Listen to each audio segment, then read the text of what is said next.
10 years, thousands of artworks, and countless mistakes. Today, I'm giving you everything that I've learned in the last 10 years that I've been drawing, and also what I wish I knew earlier so that I could get better much faster. Hello there. On the internet, I'm known as Beyond. I'm a 23-year-old illustrator, and I've been drawing for the last 10 years. And over the course of my journey, I've tried all the mediums out there. And honestly, at the beginning, I used to really suck at art. It was really my dream to get good at art and one day be able to draw the kind of things that I admired. The biggest influences on me growing up were, of course, historic paintings and the more recent anime and manga art style that really grew over me and I came to adore. But at the start, I could really never imagine myself being in a position where I could actually create that kind of art. And if that sounds like you, then keep watching because I think this journey would really inspire you to draw yourself.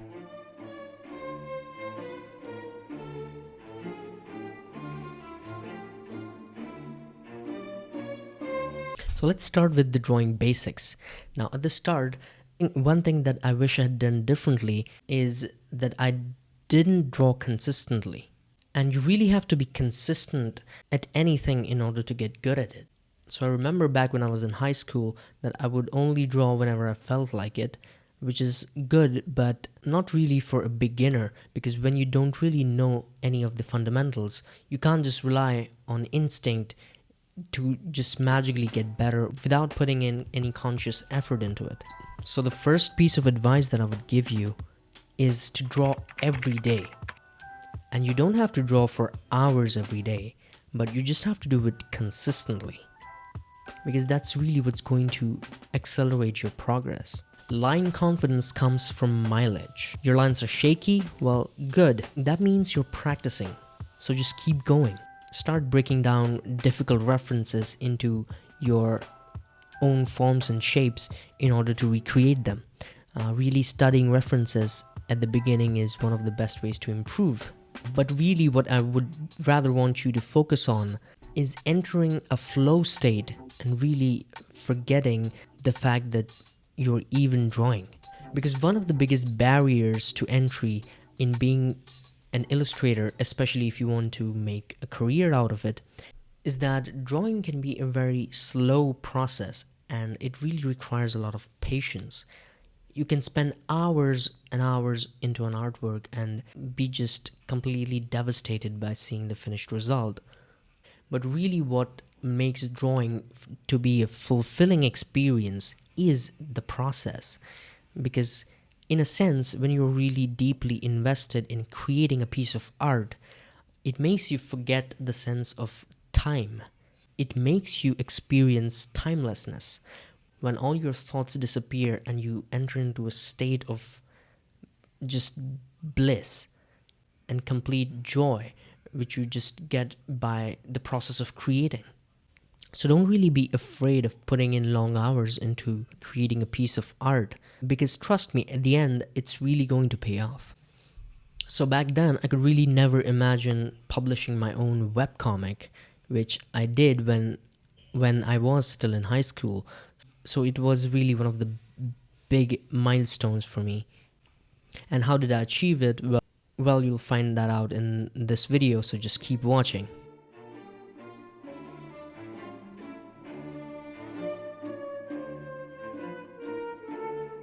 You don't really find your style, you have to create it. And in order to create your own style, you have to start by studying others, what kind of techniques they're using. You really have to focus on learning the fundamentals of drawing. And that's why I would say that drawing from references is really going to help you out. And if you want to learn how to draw from imagination, well, the first step to being able to being good at drawing from imagination is to draw from a reference and do it again and again. When you have a huge library of references in your brain that you have recreated, then it sort of becomes a kind of memory that you have.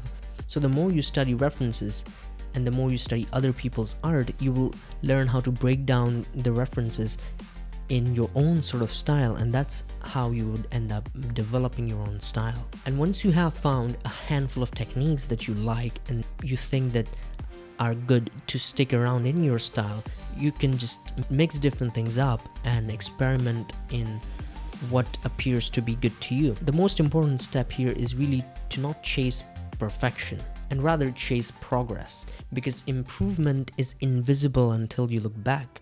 So just trust the process.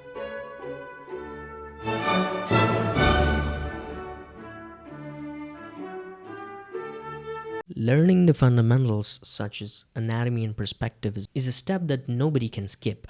Even if you just draw anime characters, learning proper anatomy is really important. Even the best stylized artists know what they're actually simplifying. That's why even in a very impressionistic style, you would find that there is a very high resemblance of realism. Even if that realism is stylized, it still evokes the same feeling because it's based on the fundamental principles of art.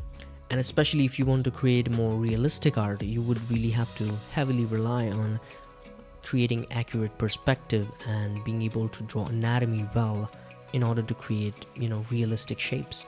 And I would like to highlight a mistake that I see a lot of people making nowadays, is that they rely very much on tracing when they're drawing from references.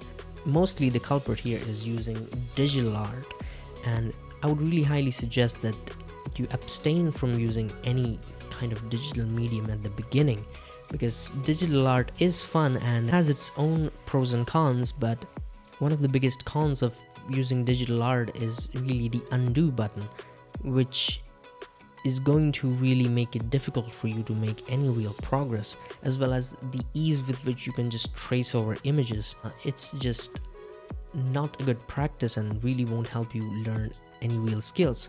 It's much better to actually draw on paper for a very long time and just get better at it before you switch to digital art. I can just make a whole different video on this topic, like why digital art is not good for beginners, but that's for another day.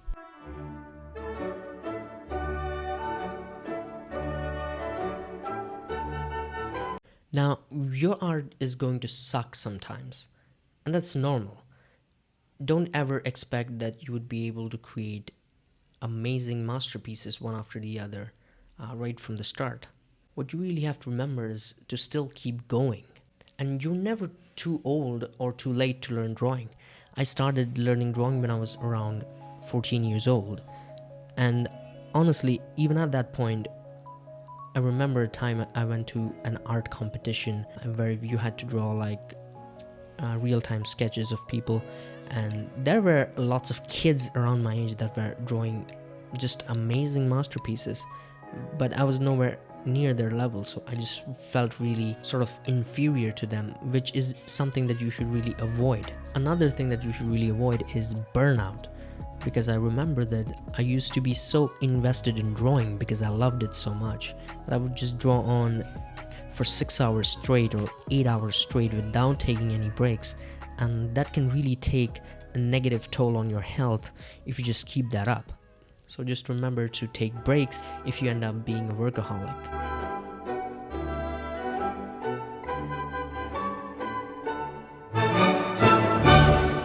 Now let's talk about how you can actually sell your art or make drawing as your career. And the best way to ensure consistent work is really to get employed as an illustrator in some kind of company, even if it's like a small niche startup about graphic design. That doesn't really matter. You'd still be getting consistent work that way. And a lot of people overlook this and just chase after commissions and going to art conventions and stuff, which is always good, but don't really underestimate the power of having an actual job as an illustrator. And although I didn't really get an arts degree, rather I'm a software engineer, but getting an arts degree from a reputed art school can really accelerate your career. And you would really realize it only when you enter the market, because selling your art is a very difficult thing to do, especially in today's age. And that really gets even worse now if you are a digital artist, because AI is really on the verge of completely replacing digital artists, but it is still a very good alternative for you to sell art online. And there are a lot of places and a lot of strategies that you could use to sell your art online. One of the best ones is to just use a service such as Etsy, where you can set up shop and create various kinds of products, from digital prints to prints on t-shirts and actual paintings. You can sell your original artworks as well as all kinds of stuff, you can sell over there. It is really difficult to make a living out of just being an illustrator or an artist. So if you do want to make it your career, then you might want to start with something else to make money in the beginning before you're good enough to sell your art. But that does not mean that you should not post your art online, because I think that having an online community and having the accountability that you get from posting your art online is really good and can be very motivating.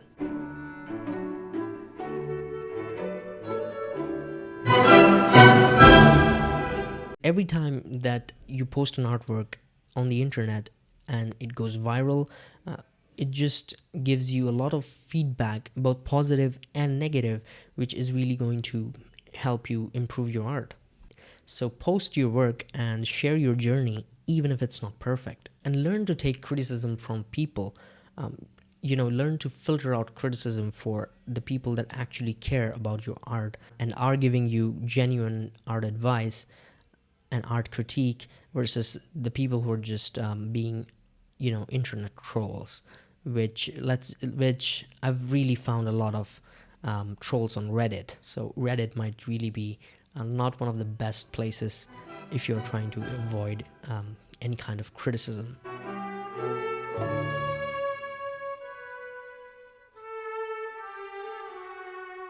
Now, it is true that tools matter less than you might think, and a master can really produce a masterpiece with the most basic tools, but it is still a better idea to actually experiment with different mediums and at least try your hands on all kinds of different art mediums out there before you pick one. So for example, if you want to draw comic style or manga style art, then you can start out by trying out different kinds of pens, such as dip pens and brush pens, as well as trying out some other kinds of mediums that are used in comics but are not that popular, but you might still enjoy them, such as graphite pencils, charcoal pencils, and even something like watercolors or acrylic paint. And if you're a painter, then you should try out poster colors instead of using gouache, because I've seen lots of people who paint who use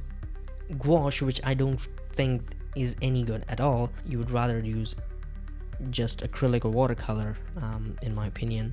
But you should try out poster colors, because that's a medium that painters rarely use but is really fun to paint with. Most of you really might not even have heard of poster colors. Well, Google it up, I guess, if you want to find out more. Another thing that is really helpful is to combine mediums and use different mediums in your art to get sort of the best of everything, in a sense. And that's something I do all the time. Like, I love mixing pen and ink with watercolors and mixing graphite with pen and ink and all sorts of combinations.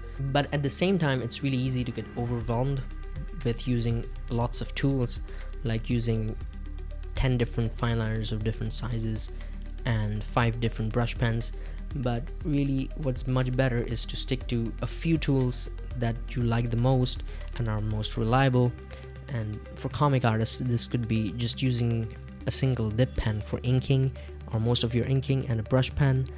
For painters, this could be using the same set of brushes that you have mastered control over, because using lots of different kinds of brushes isn't really going to improve your technique as much as using the same brush, let's say 1,000 times. That would really improve your art a lot.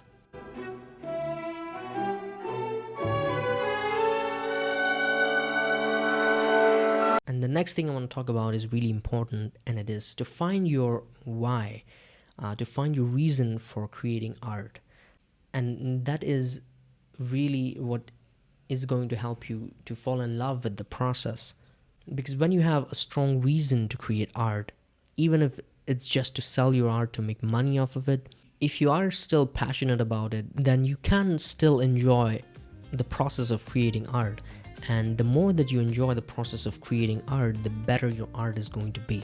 So don't really forget that when you are trying to, sell your art to the world. So this was 10 years of trial and error and learning and love for the craft. So if you're just starting out, then welcome. And if you're deep in it, then keep pushing, because your future self will really thank you, like I thanked my earlier self for learning all of the things that I learned over the course of years.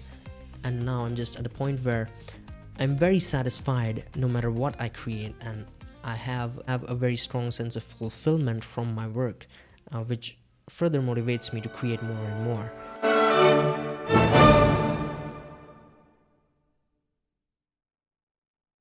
So I think that art can be a very fulfilling hobby for most people, like it is for me, and you should really try it out, no matter what is your age and what kind of skill you have, what kind of natural talents you have. I think that anybody can learn to draw, and if you would like to work with me and learn to draw from me, then you can join my Art Mentorship Program to learn from me one-on-one. The link is right in the description. So I really hope that you enjoyed the video, and don't forget to give it a like and subscribe to my channel. And if you want more drawing tips, then you might want to check out this video next.